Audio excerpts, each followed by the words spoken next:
College, Kumbakonam.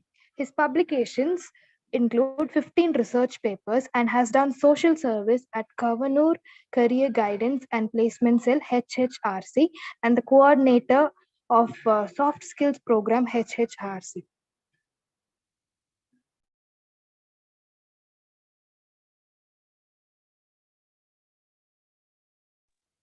Now the session is on to you, sir. Thank you, my dear friends. Good evening to all of you. First of all, my apologies for getting into the session a bit late due to some technical snag. Anyway, respected principal of this great institution, respected head of the department, learned colleagues, and my dear scholars, student friends. Good evening to all of you. At the outset, let me thank the institution and the department for giving me this opportunity to share some of my ideas, whatever little bit of learning I have, to share it with you friends on this August occasion, on this literary evening, I should say, on this literary evening. Well, by the way, am I audible? Am I audible? Yes, sir, you are audible.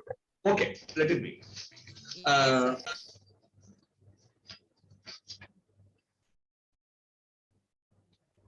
Just a minute. Well, my dear friends, my topic for this evening is contemplations on green literatures. Contemplations on green literatures. Well, it is fashionable to say green literatures, or sometimes eco writings, or green writings, or nature writings, whatever it may be. Okay, all these things amount to one. The terminology signifies or explains the man-nature relationship in all its hues. Say, for example, one can say, we all know what we call in Tamil Adi Manidan, or the primordial man, or the very birth of civilization. It was linked with nature, or it is an offshoot of nature, or a part of nature. Say, for example, we all know the first stage of civilization, or the cradle of civilizations, happen to be the great rivers. Whether it is the Sumerian civilization, or Euphrates Tigris civilization, or the Ganges Valley civilization, whatever it may be. Say, for example, that is, man cannot remain free from nature. Man is part of nature. That we can say. Say, for example, that is, we can call it as a flora and fauna. We all know there is all kinds of plants. The plant kingdom is collectively called as flora. The animal kingdom is collectively known as fauna, whatever it may be. Say, even from the very beginning of world literatures, well, in this short lecture, that is, I am going to deal with some creative writings also, green writings, and some critical writings, a bit of Tamil literature here and there. In this way, I have planned my lecture. Well, say, for example, that is, man is very much conscious of nature. Man is the child of nature. Man is part and parcel of nature. Man means, what I mean is a humankind, man and woman, say, for example. So, that is, as I told you, in Indian philosophy or Indian terminology, they call it as the 5 primeval elements, or Panchabhutas, whether it is fire, water, air, the earth itself, or sometimes it is called as ether and wind. And we even that is glorify them as gods and goddesses. That is very much part of our mythology. Okay. You see, even there is from the literary point of view, our forefathers, the first writers of say, let me come to the Indian context also, or even the context of Tamil Nadu, they were very much conscious of the flora and fauna, the presence of trees and animals, birds and creatures of all sizes. And they have paid tribute, they have articulated, and they were alive and they were sensitive to the nature surrounding them. Say, for example, you take the case of our own Tamil classics. Say, for example, what we call the Sangam literature or the Sangam poems. We have taken the case of, say, for example, a literary work, classic called Kuruntogai. The Kuruntogai contains so many poems. I think close to 100 or 100 plus probably. That is, say for example, many of these poems, say for example, they reveal our ancient bards or the ancient poets sensitivity to variety of flowers, variety of plants, trees, animals, birds, well, even fishes, something like that. You can come across many poems. Say, for example, they are conscious of even the color of, say, for example, the leg of a stork or a crane or whatever. And say, for example, the size of the tree or the type of the tree. There is, say, for example, the species of a tree belonging to what kind of species, whatever it may be. They are very much aligned. You can come across scores of examples in Kurundugai and similarly in other Sangam classics also. And say, for example, even that is at this juncture also let me point out. Say, for example, many of our trees, many of our plants, many of our animals and birds. That is, say, for example, they have been deemed as sacred creatures or sacred species. Say, for example, according to Indian mythology. And even at the global level also, say for example, killing certain animals or killing certain birds, they are considered as taboo. Considered as taboo. See, for example, interestingly, the taboo becomes a tapu in our Tamil. Wrong.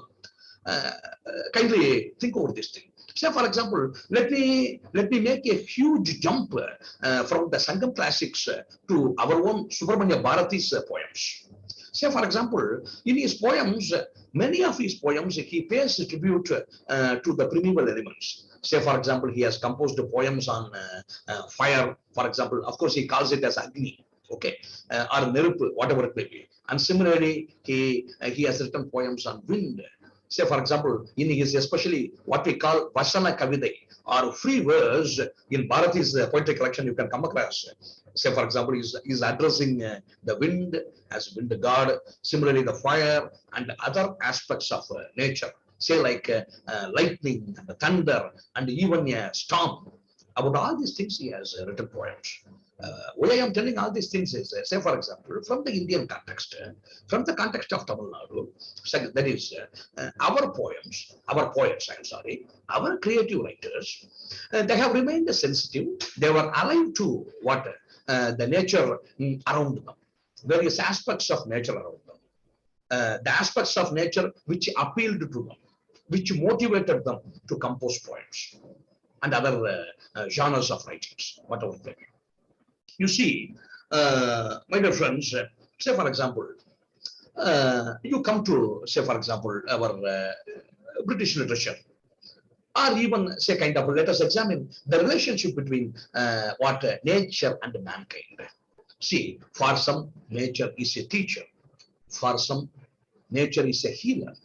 For some, nature is a friend, philosopher, and guide. For some, nature is a god. Say, for example, and we all know that is, say, the even before entering to Wordsworth and other poets, say, for example, in the world literature, we have one particular a mini genre, we can call it as what the pastoral poetry. Pastoral poetry, it comes from the word pasture. Okay, pastoral. Okay, say for example, we have many examples for pastoral poetry in British literature. Say for example, the writings of Spenser, even some of the writings of pieces of Milton and many other poets. So any poetry, any piece of poem which celebrates the rustic life, the rural life of the shepherds, of green fields, of the British milieu, that is, they were called as pastoral poetry. The pastoral poetry, you can find their equivalent in our Sangam poems. Say, for example, for the matter, I will come later also. There are interesting parallels between Tolkapier's classification of the Tamil land and the Northrop-Frye's classification of the world or the genres of literature. Okay, there are parallels and dissimilarities. Interesting parallels. Okay, say for example, according to our Tamil context, Tamil grammarian and writer Tolkapier, say for example, Kurinji means, the Kurinji land means Malayum, Malay Sarda Ilam. Say for example, the hill and the hilly land. Mullaindalam means, say for example, the pastoral land. The Mullaindalam is the equivalent of pastoral land. Say for example, there is the land forest and the surroundings of the forest. And Maradam means fields, that is paddy field or wheat field for that matter. And Neithal means, that is the coastal area. And Palai means, say for example, according to a commentator called Nachinar Kenya, when rains fail, the Kurunji land and the Mullai land, they become Palai. There is no such a separate landscape called the Palai. When rains fail, say for example, the once fertile land, it becomes a barren land and it is called as Palai. Say for example, so such a kind of beautiful, in tune with nature, he has what offered is the terminologies, classifying the Tamil land.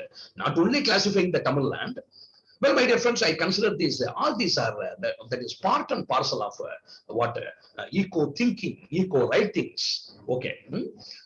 So I am giving examples here and there, that is both from the Indian context and from the Western context. Okay. You see, as I told you, for example, Tolgapiyar, he simply does not stop with the classifying the land. Say, for example, what kind of people will be living there or living in Kurunji land? What kind of job they are doing? What kind of flora and fauna could be found in Kurunji land, Mullai land, Maradam land, etc. All these things have been beautifully presented by or classified by Tolgapiyar. Okay. And as I told you, let us come to the British literature.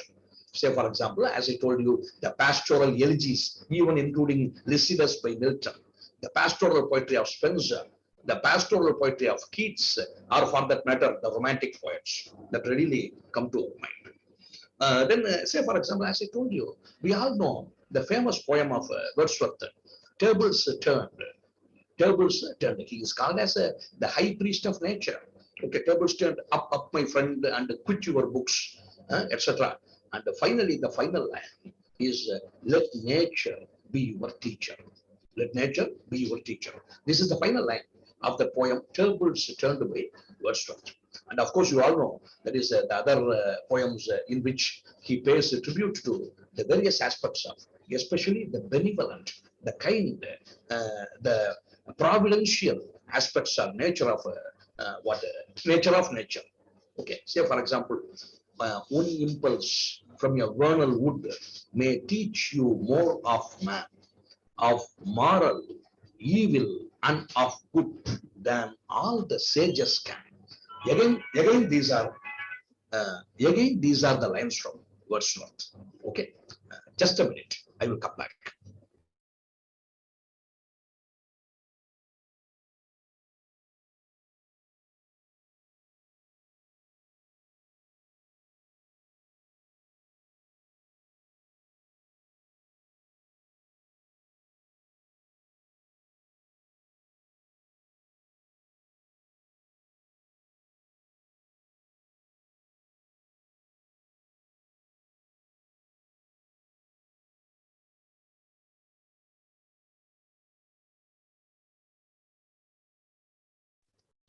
Yes, yes, friends. You see, again, that is, let us move from what the pastoral poetry of, even for that matter, Gray, though it is an elegy, we can find many aspects of nature, what invoked by Thomas Gray, even in his famous elegy written on a country church. Okay, let us come to the romantic poets. The romantic poets and their appreciation of nature and their sensitivity exhibited towards nature. Say, for example, that is, just now I told you about Wordsworth. For Wordsworth, nature is what benevolence personified. That is, nature is the ultimate teacher. Nature is highly influential. Nature has a major role in shaping mankind. So all these things. Again, that is, say, for example, take the case of Shelley. Said all these people, that is say they have addressed animals and I'm sorry, even rather than animals, birds. Ode to cuckoo, ode to nightingale, ode to a skylark. All these people, something in common. They compare what the carefree life, the joyous life, the eternally joyous life of birds and what the human life with its many hiccups and what difficulties which we face in everyday life. This is what Keats says in his Ode to Nightingale. Oh Nightingale, you are immortal bird, but we people, we sit, we groan, we become spectre, thin and die, something like that. And Shelley envies the skylark. Oh Skylark, at least you teach at least the half of your gladness so that we can also remain glad, we mankind, humankind, something like that. And similarly, that is again, say for example, the sensuous part of nature that appealed, especially kids, very greatly to a greater amount compared to other poets. Say Wordsworth was a philosopher kind of poet, and Keats a sensuous kind of a poet. Say for example, take the case of even Ode to Autumn or Ode to what Ode on a Grecian urn. Say for example, everything. That is, say for example, whether it is a flower, whether it is a fruit, whether it is the humming of bees, whether it is the rich foliage of trees or plants, everything appeals to his poetic sensibility, I should say. Okay, then my dear friends, as I told you, and another thing, that is nature for many, that is it has a healing effect.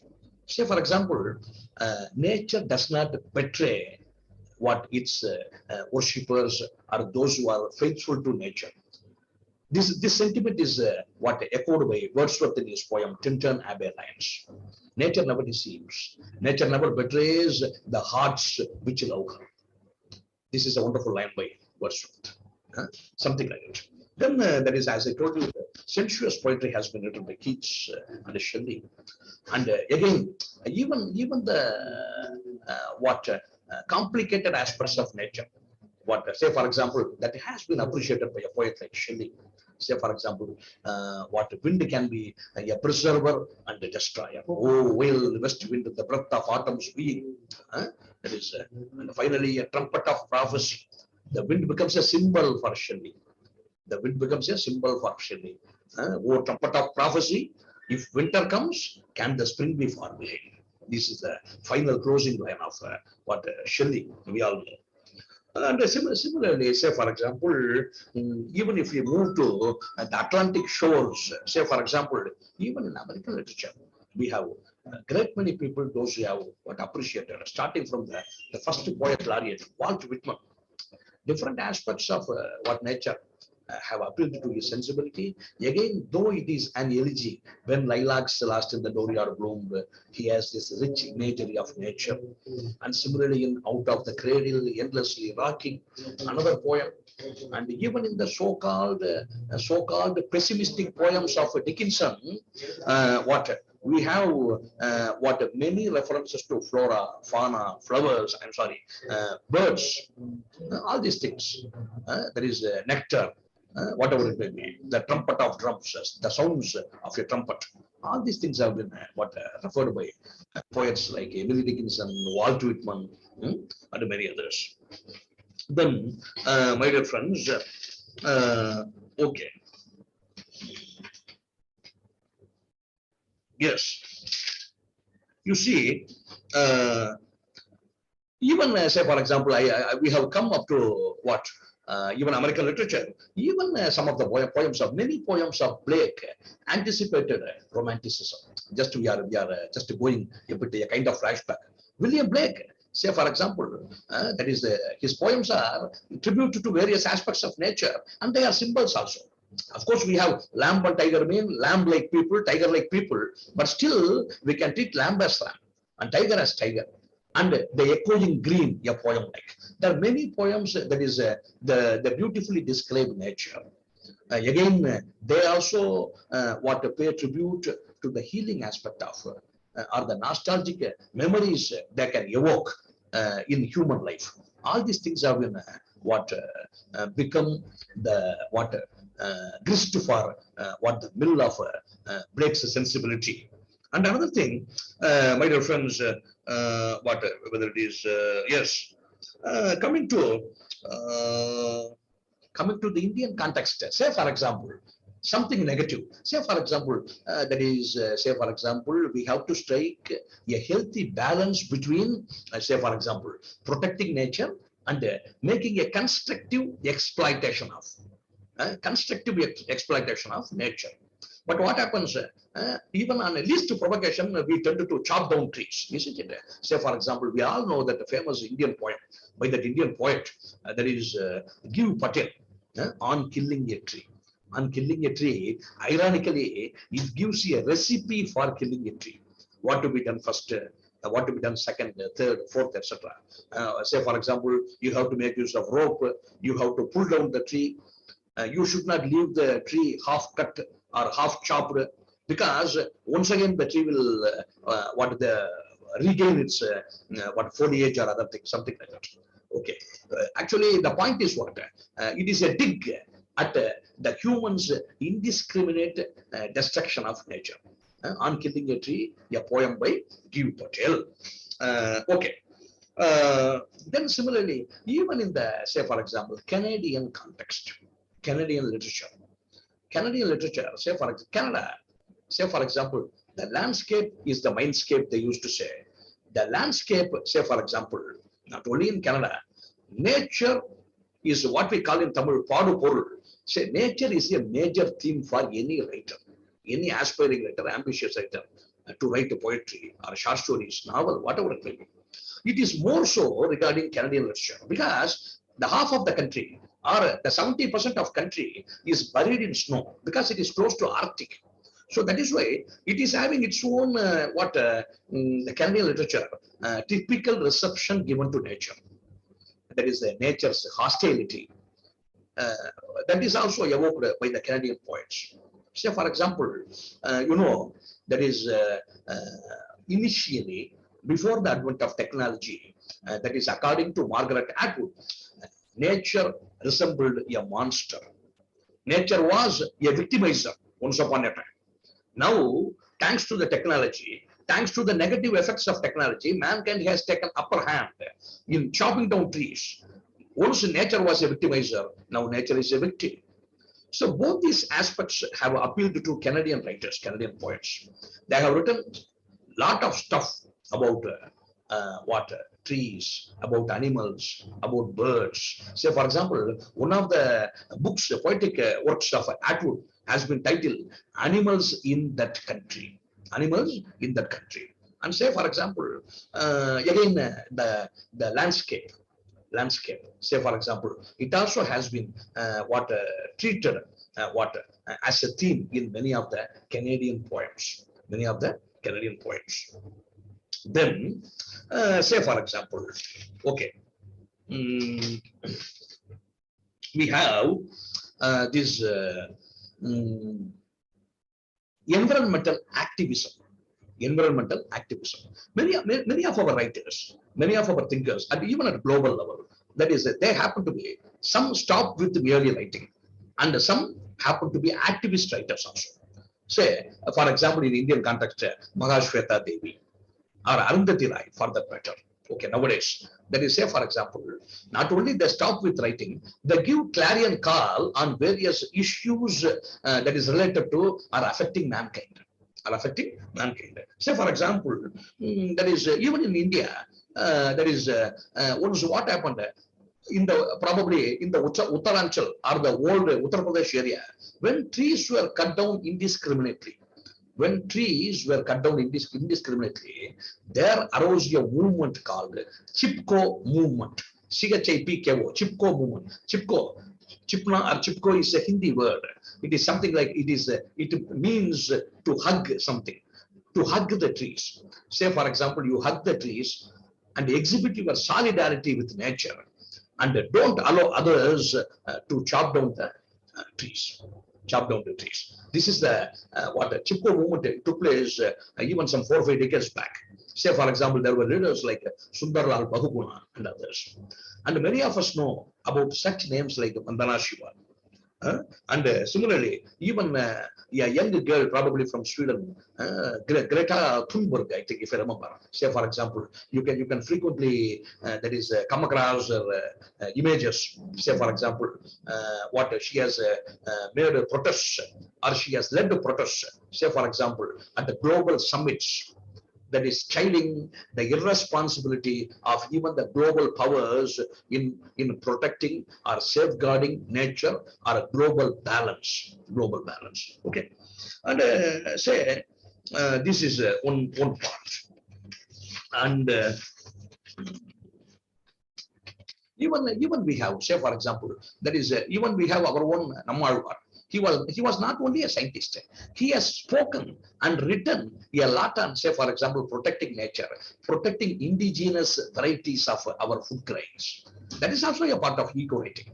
Eco-writing is not simply singing or writing about the flora and fauna. Different aspects of ecology. Say for example, the food grains, they are very important.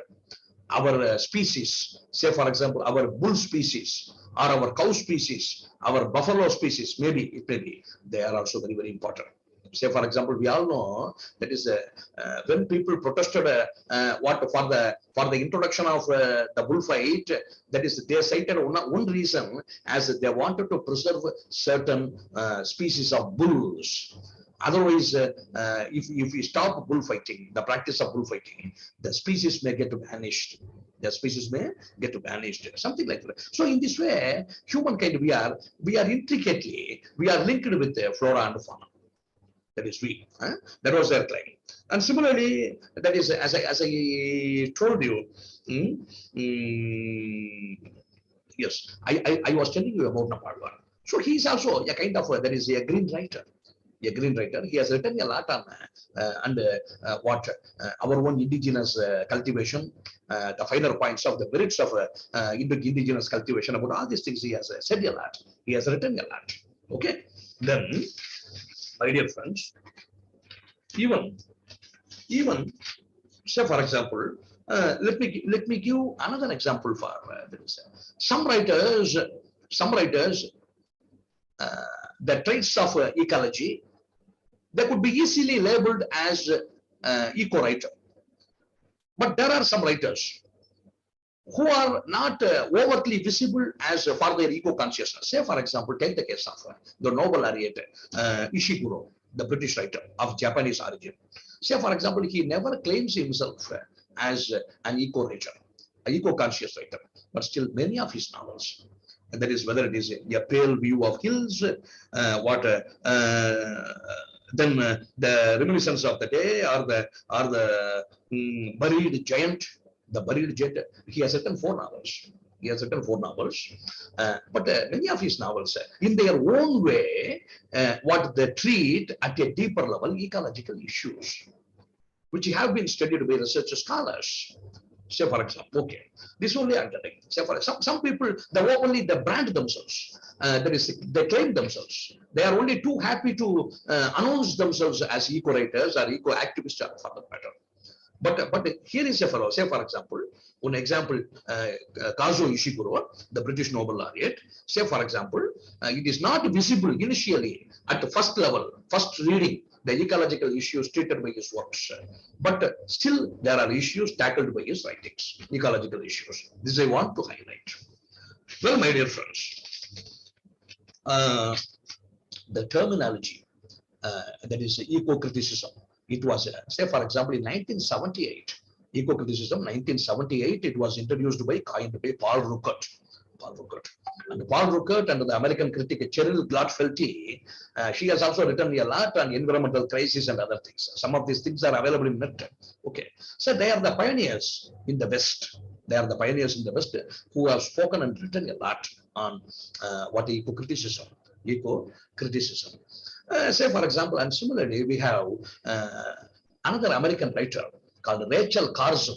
Rachel Carson's the seminal work is The Silent Spring. The Silent Spring, actually, that single book is responsible for lots of measures, governmental measures taken in using against the indiscriminate using of pesticides. Say, for example, we all know there is a nowadays, it is really a challenge, a tricky issue. Say, for example, say for even in our country, to feed millions of people, we need more and more amount of food grains.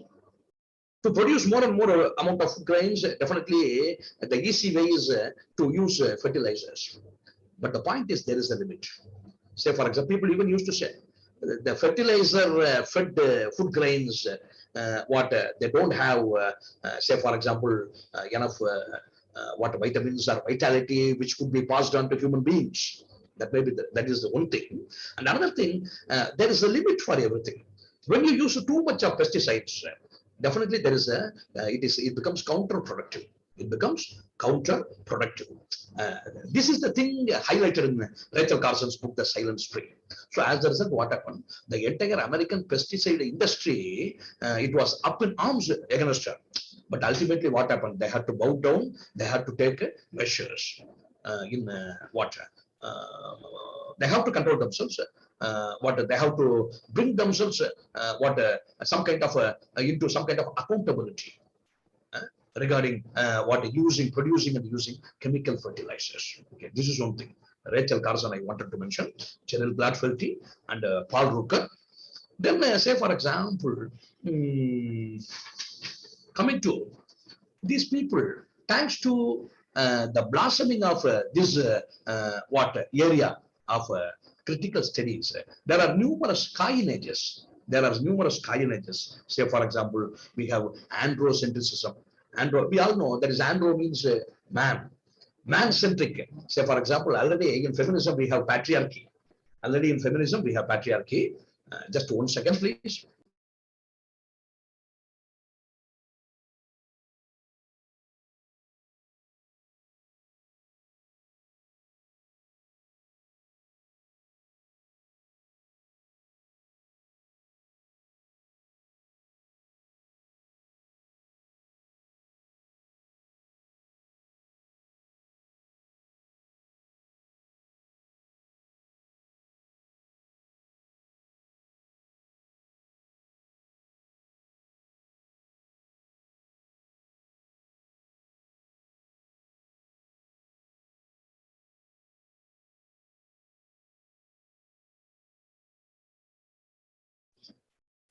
Yes, my dear friends. Yes. As I told you, androcentric. That is male-centric. That is, as I told you, already in feminism, we have this, of course, somewhat realistic and a bit contemptuous term patriarchy.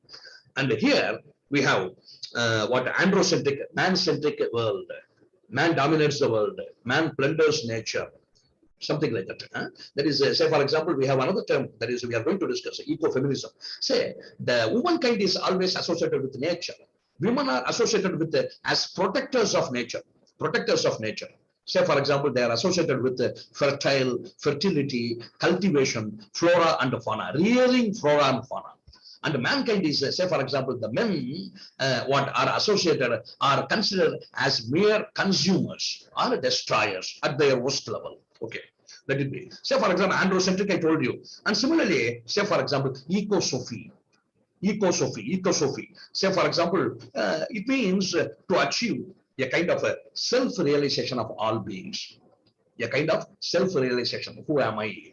What is my relationship with this globe, with this nature, with the fellow human beings, or with the fellow living things, living organisms? Okay, this is called ecosophy. And similarly, we have say eco-harmony. Also. Say, for example, we speak of harmony between religions, harmony between people speaking different languages, and similarly eco-harmony also, which is equally important. Say, for example, there is we have to live in harmony with the flora and fauna, with this nature in this world. Say, for example, there should not be indiscriminate destruction of nature. We should not, mankind should not overreach ourselves in plundering the wealth of nature. All these things we have to take care of. Ecosophy and ecotherapy. Say, for example, already I told you about the so-called the healing effect of nature. Say, for example, let me give a very simple example. Say, for example, when we are in the midst of, say, for example, sitting sitting in a grove, or sitting under a tree, or listening to the birds' songs, or the solitude offered by a garden or a grove, definitely that is, we find a kind of peace, a measure of peace, a measure of joy, a measure of a philosophical state. So all these things we gain when we are under the lap of nature. That is why we call it as Mother Nature. That is why we call it as Bhuma Devi. That is why we again call it as Mother Earth. Say for example, a child finds its peace and harmony, joy in her mother's lap. Same is the case of humans. That is, when we are in tune with, when we take refuge in nature, definitely we are at ease. We feel comfort. We feel comfortable. Okay. So, for example, I told an ecotherapy. So, therapeutic value of nature. The word denotes. And similarly, say for example, again another coinage, deep ecology. Different coinages, but ultimately all these things, what they say, there should be harmony in nature. There should be harmony between humans and other aspects of nature. What we, as we say in Tamil, இறைவனின் படைப்பிலே அல்லது இயற்கையின் படைப்பிலே, all are equal. All are equal. Say for example, let me use Emerson's title in this context. Both are equal, whether it is a mountain or whether it is a squirrel. Both are essential for the blossoming of, for the sustaining of nature. Okay, I should say. Okay, deep ecology means all life forms are equal. Similarly, ecocide. Ecocide means we all know. That is, we all know patricide, matricide, genocide, etc. Ecocide means indiscriminate killing of flora and fauna. Indiscriminate killing of flora and fauna. This is ecocide. Then similarly, again, the people speak of eco-psychology. Again, just now I told you, say for example, the psychological effects are the alteration of behavior are nature's influencing human behavior. Nature's influencing human behavior, what that is called eco-psychology. Okay. Then, okay. In this short lecture, that is, I started with, say for example, mankind's from primordial times, from good old times, man's or human beings' relationship with the nature. I spoke of the riverside civilizations and other things. And even some of our sacred texts, like the Vedas and others, they hail fire, they hail thunder, they hail wind as gods and goddesses. About that I told you. Then I gave you examples from Sangam literature. Say, for example, how the Sangam people, even the Sangam poets, who were sensitive to the color, size, and everything of flora and fauna. That is, I gave you some examples. Especially, I can cite Kuruntogai. For example, I think it comes close to some 100 songs or something like that. And even for that matter, there is a text by Kabila called Kurinji Pattu. Kurinji Pattu is a famous Sangam classic by Kabila, where he mentions more than 90 or 93 kinds of flowers. 90 or 93 kinds of flowers. He gives names in Kurinji Pattu. Okay. Say something like that. That is, now we have separate disciplines like botany, zoology, biotechnology, about all these things. But Kabila was not a botanist. Kabila was a poet. But he was a poet, but more than a poet, he was a human being who was living in tune with nature, living in close with nature. And our people of good old days, that is, they had a sound knowledge of nature, sound ecological knowledge they possessed. This is another example I would like to say. So I mentioned about Sangam literature. And even I can go on saying, say for example, many of the poems of even English translations are available. Many of the poems of Manika Vasagar or Andal and other many Vaishnavite poets and Saiva poets. Say for example, on one part there may be sacred texts, but for eco critics or eco lovers, that is, they offer a lot of they reveal both their knowledge of nature And say, for example, their rich imagery in their saint poetry or divine poetry, whatever it may be. Whether it is, take the case of, kindly go through. I request you, go through the poems of Tirunavukarathar or Tirunjana Sambandar, and especially Randal and other Vaishnavite saints for that matter. I know that is people have done projects on ecological themes available in Vaishnavite poets of India. Okay, and then say for example, then I came to modern Tamil poet Subramania Bharati. Say for example, he has written a Bharati's complete poems. Kindly go through. He has paid a tribute to Agni. He has paid a tribute to the wind god. He has paid a tribute to even a stormy scene with his thunder and lightning. All these things. Okay. Then I moved to the British context. Say, for example, I spoke about pastoral poetry. Then I, at that time, then I made a small comparison of Tolgapiyar's classification of land and Narthra Frey's classification of land. These people, especially even Frey, links the landscape and the literature. Say, for example, spring means it symbolizes a romance. It symbolizes the birth of the hero, a romance of the hero, something like that. In Narthra Frey's classification, only winter stands for death. Winter stands for darkness and death. Winter stands for sinister forces. Kindly with reference to archetypes of literature by Narthra Frey. Okay, so as I told you, Tolgapiyar offers a sound knowledge. He exhibits a sound knowledge of nature, of his times, in his classification of the Tamil land, the lives of the Tamil people, which includes flora, fauna, the kind of job they were doing, and their habitat and other things. All these things are provided. He simply, people used to call, simply brand him as a grammarian, but he is something, definitely he is much more than that. He is both a he is having poetic sensibility and a grammarian's preciseness. Both these things are available in the classic Tolgapiyar. Okay, and I told you about Bharati. And even in the Indo-Anglican poetry, or Indian English poetry, we come across many poets, that is, who venerate nature, at the same time, who make a go for a dig against the people, those who kill nature. For example, Giv Patels. And similarly, say for example, even I forgot the title of the poem, a short poem by hardly 10 lines or 12 lines by Nissim Ezekiel. Say for example, he mentions a lizard, a colorful lizard, garden lizard probably maybe. And finally, the poem has a sudden closure. Say for example, suddenly some bird comes and it swallows the lizard, something like that the poem ends. The poem is replete with that is the rich imagery of both the colorful bird and the colorful lizard. Actually here, the poet's sympathies lie with the victim, that is the lizard. That is the lizard. A short poem by Nissim Ezekiel. Definitely you will come across. Okay. Then that is, see people cutting across cultures, cutting across languages. Say for example, whether it is American poets, say for example, Canadian poets, not only poets. Okay, novelists also. Say for example, a novelist like Margaret Atwood. Say for example, in a novel like Surfacing. Say for example, it has many themes.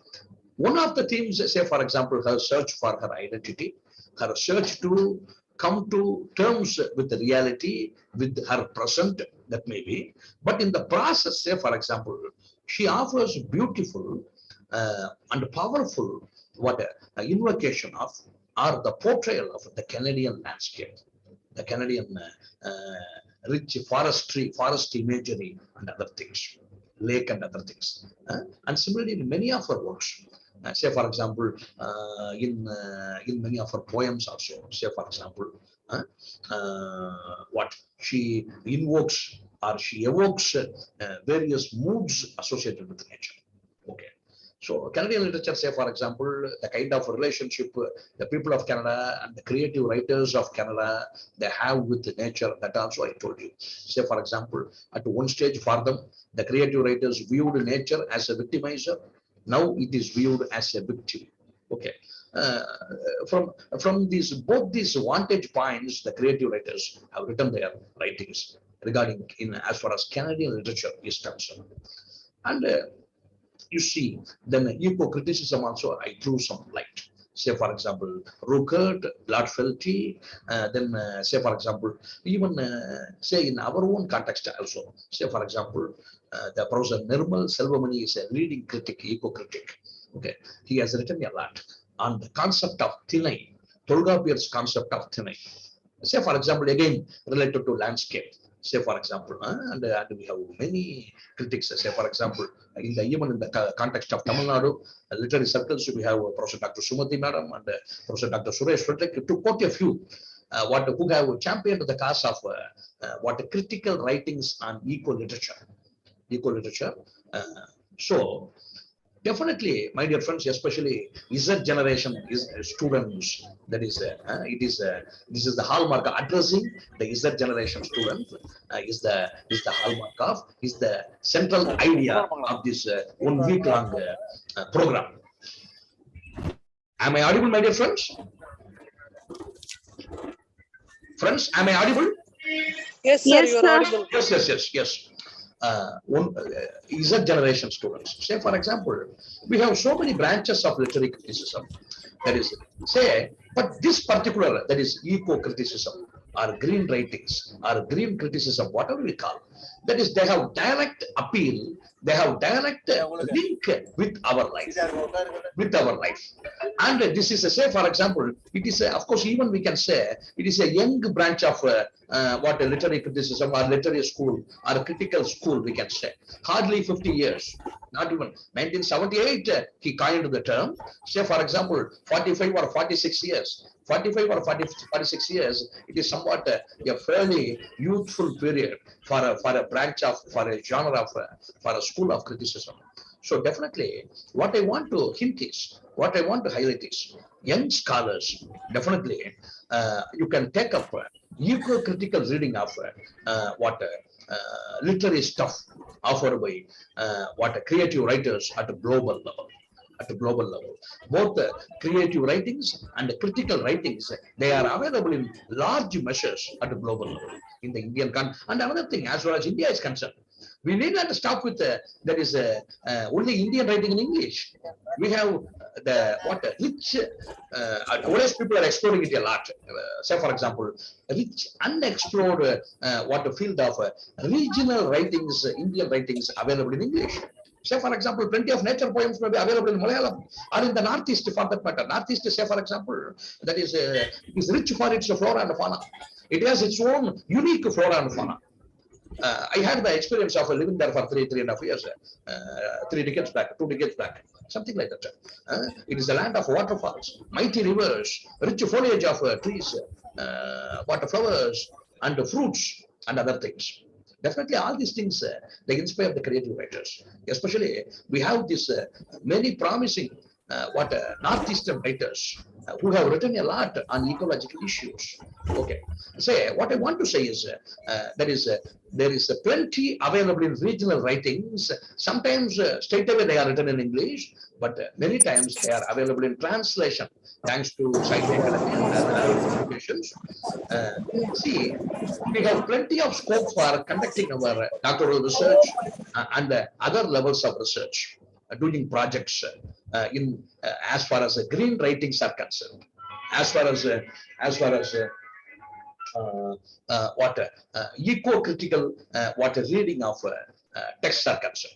So plenty is what a promising scope is there, promising possibilities are available for aspiring researchers. And as I told you, definitely once we read, say, for example, a poem describing an aspect of nature, whether it is glorification of nature or whether it is lamenting over what the indiscriminate loss, damage caused to nature by the fallible, human fallibility, definitely we are easily moved. So what I want to say is it is the reader friendly, something like we know we have reader response criticism, a reader friendly, a reader motivating, a scholar motivating branch of criticism. I would say, I would call what the green writings. Of course, the label green writings, it includes both creative writings and critical writings. That is definitely critics. I consider every one of you, the Z generation student, as a forthcoming eco-critic. as an aspiring eco-critic. So you have plenty of prospects, plenty of possibilities to do your research in the forthcoming days, in the coming days, that is from ecological angle, from ecological perspectives. Now, with these words, I wind up my speech now. That is, say, for example, I expect questions or observations from venerable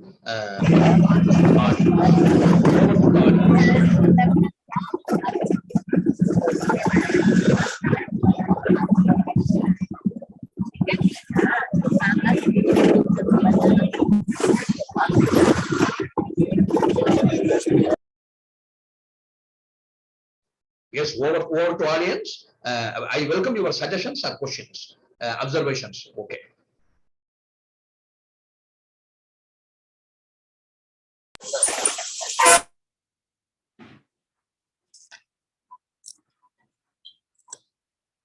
Thank you for your wonderful session, sir. Definitely, it will help the faculty members for their future career. Now the session is open for the questions. Participants can ask your queries.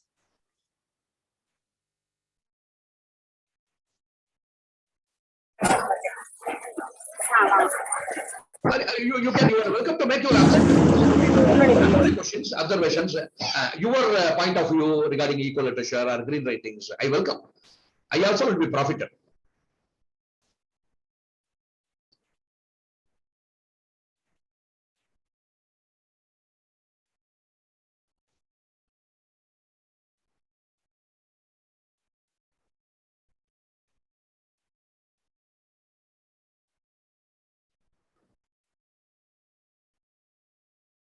Friends?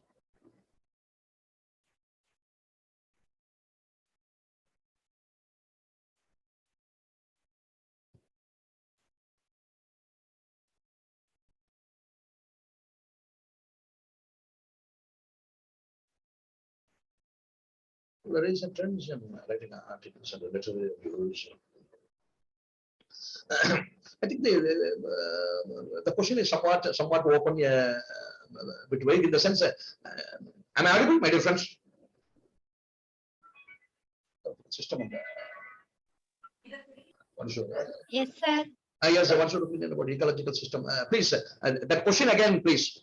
The previous question, which is flashed on the screen.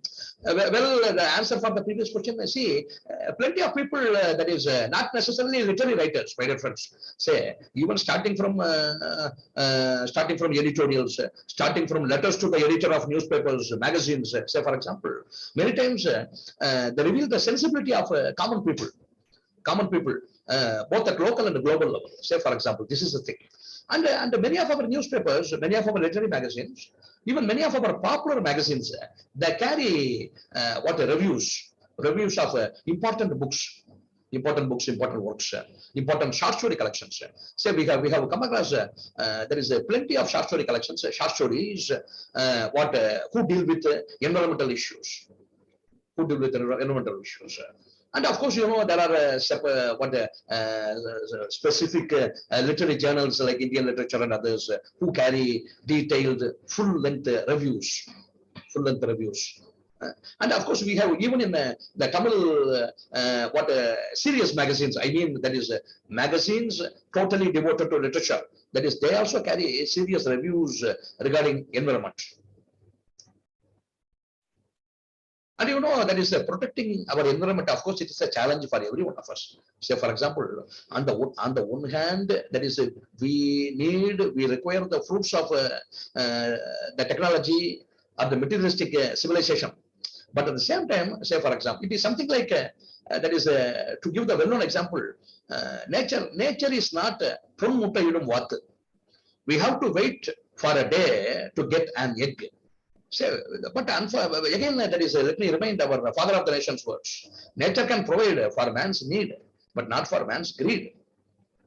Okay, that we have to think of. We all know, but in our frenzy to make money, in our frenzy to consume everything now itself, say it is a popular concept today, now itself, do it now.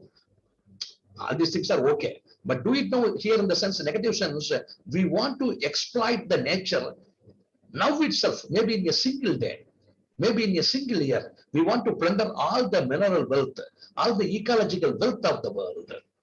So that is why, that is a, directly and indirectly, everything is interlinked. Say, for example, the growing level of water bodies, the melting of the Arctic ice cubes, ice cones, everything, or some tremors in the Himalaya region. Everything is somewhat interlinked. We have this what we call seismograph and other things. Say, for example, we humans have to realize our responsibility and we have to act accordingly.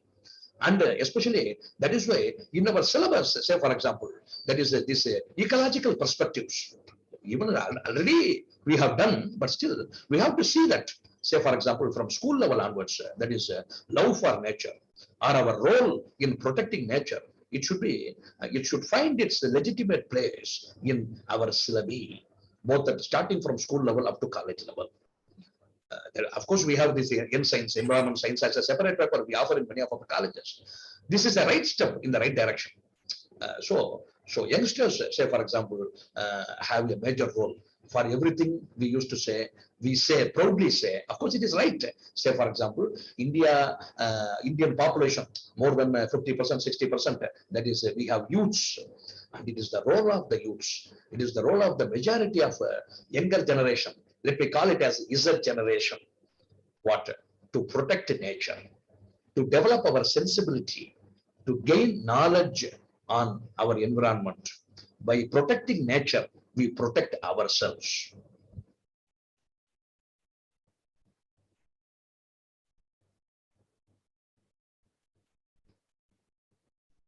Anything else?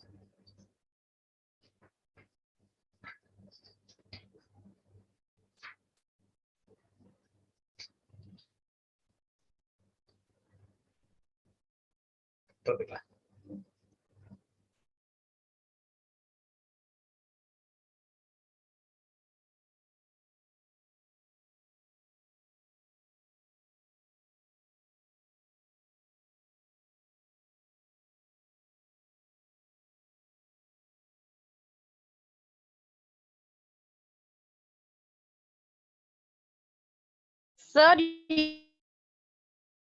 Yes, yes, madam. your Yes.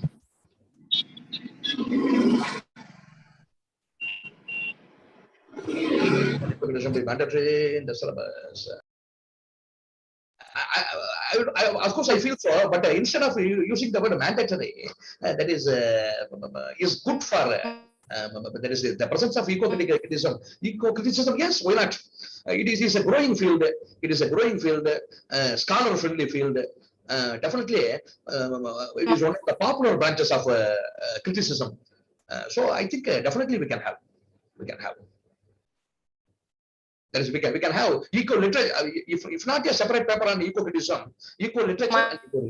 If not a separate paper on eco criticism, we can have it as a eco literature and criticism or green literature and criticism, whatever it may be. Yes, certainly. Certainly, eco-criticism, of course, we know criticism means not criticizing something. Say, for example, analyzing something, studying something, advising something, then what? Highlighting the human responsibility in protecting the nature. It is an interesting field of research, offering a lot of scope for youngsters. We all are fond of flora and fauna. We all want to explore. We go on expeditions. We visit places as a tourist, etc., etc. So naturally, we are in tune with nature. See, I think we have so many jargons, as I told you, ecotherapy, ecosophy, etc., etc.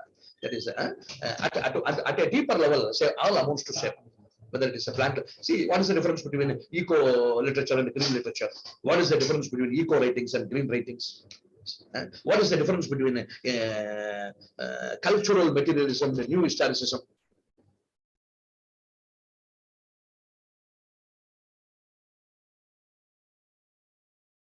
So, my dear friends, that is the point.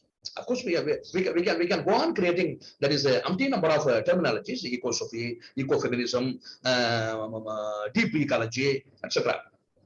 Okay, that is that. Sure. And as I told you, that is since the translations are plenty of translations are available of our own classics, our own texts, there is a plenty of scope to study our own what ecological writings, creative writings, or critical writings available in various books and magazines, journals, etc. And we have to subscribe. Even our educational institutions, say for example, many of us have already done journals like Indian literature, and other journals, maybe. And we have to make them available to our students.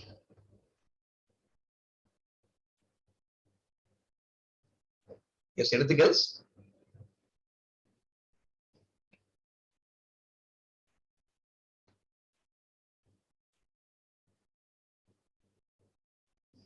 Anything else, my dear friends?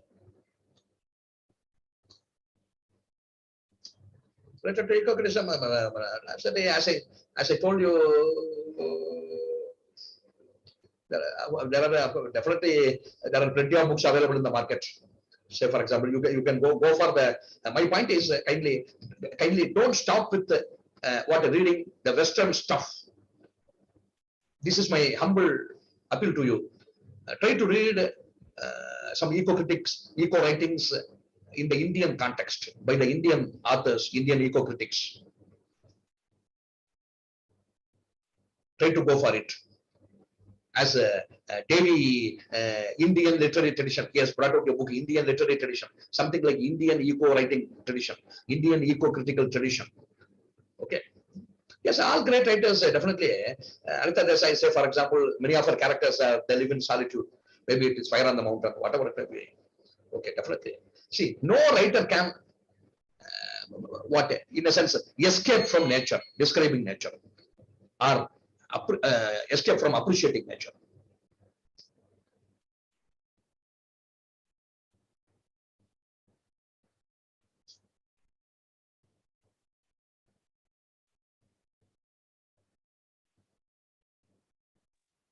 Thank you, sir.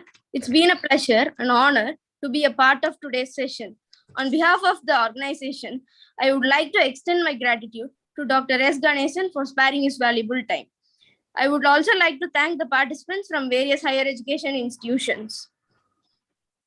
Thank you, sir. The feedback link for the Zoom meeting has been posted in the chat box and for YouTube in the comment section.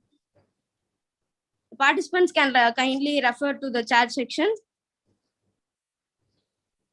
Yes, my dear friends, again I thank the organizers for giving me this opportunity, and my apologies also for entering late.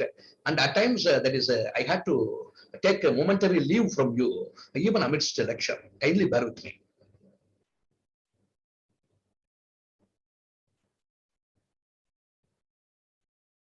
Yes, I think Dr. Saravanan mentioned Girish Kannad's place. Quite naturally, say for example, whether it is Nagamandala or some writings like primordial writings, there is a work by Sri Krishna Alanahalli. I haven't read it, but I have heard a lot. Sri Krishna Alanahalli is Kadu. That is, say for example, it's a wonderful classic. The English translation was done by Girish Kannad. I think some 30 years back or 40 years back. Something like that. If possible, I think it was published in Orient paperback, if I remember. Okay, kindly try to read it. Maybe of 100 pages, something like that. It was made into a movie also in Kannada. Called the Girish Kannad direction, Sri Krishna Alanahalli's works. And similarly, in every language, every regional language, we have great writers. That is, who have written poetry, who have written plays, who have written novels, and whatnot. And the critical writings also related to various aspects of nature. Even many of our movies and writing, sometimes consciously or unconsciously, that is to say, for example, they reveal various facets of nature. So, for example, we have these even sacred groves. Say, for example, we'll in the process of worshipping our gods and goddesses, as I told you in the beginning of my lecture, it is a taboo to kill some animals or birds, something like that. So in this way, they remain protected. And similarly, it is wrong to cut a tree. It is say, for example, it is wrong to cut a neem tree or other some certain species of tree species. They have been deemed as sacred. So we can go on. Similarly, almost in all cultures, there are many similarities in protecting flora and fauna. Thank you.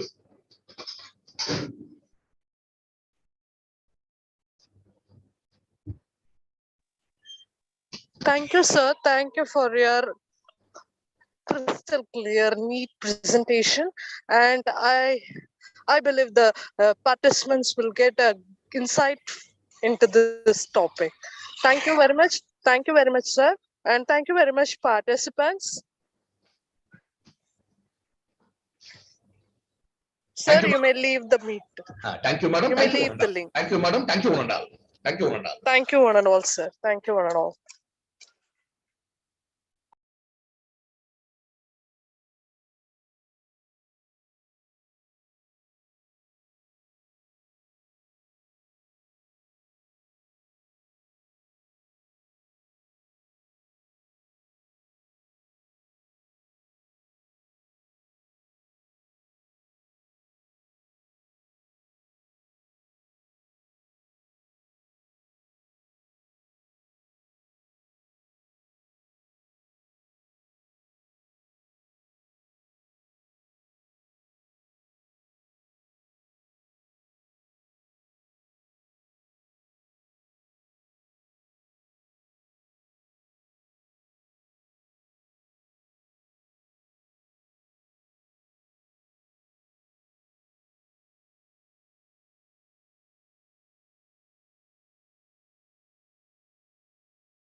Ma'am, need feedback link, ma'am.